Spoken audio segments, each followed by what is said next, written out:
بسم اللہ الرحمن الرحیم عن عبد الله بن عمرو بن العاص رضی اللہ عنہما ان النبی صلی اللہ علیہ وسلم مر بسعد وهو يتوضأ فقال ما هذا الصرف يا سعد قال افي الوضوء صرف قال وان كنت على نهر جار۔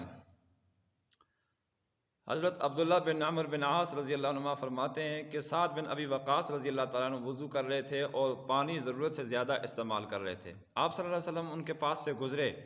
تو آپ صلی اللہ علیہ وسلم نے فرمایا کہ سعد یہ اسراف زیادہ کیوں کر رہے ہو، یعنی پانی ضرورت سے زیادہ کیوں استعمال کر رہے ہو؟ تو انہوں نے عرض کیا حضور کیا وضو کے استعمال کے اندر بھی، وضو کے دوران بھی پانی کے زیادہ استعمال کرنے میں یہ اسراف کے اندر داخل ہے؟ تو آپ صلی اللہ علیہ وسلم نے فرمایا ہاں یہ بھی اسراف کے اندر داخل ہے، اگرچہ تم نہر، جاری نہر کے کنارے پر بھی بیٹھ کر وضو کر رہے ہو تو تمہیں ایسا نہیں کرنا چاہیے۔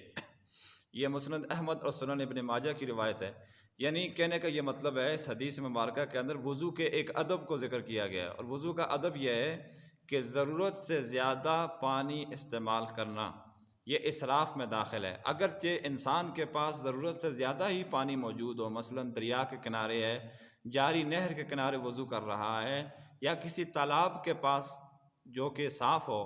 اس کے پاس وضو کر رہا ہو، تو بندے کو ضرورت سے زیادہ وہاں پر بھی جہاں بہت زیادہ پانی ہوتا ہے وہ پانی زیادہ نہیں استعمال کرنا چاہیے۔ نبی کریم صلی اللہ علیہ وسلم نے اس پر تنبیہ فرمائی ہے اور مثال دے کر فرمایا ہے کہ تمہارے سامنے جاری نہر بھی ہو، دریا بھی اگر ہو، اور کوئی تالاب وغیرہ بھی اگر ہو،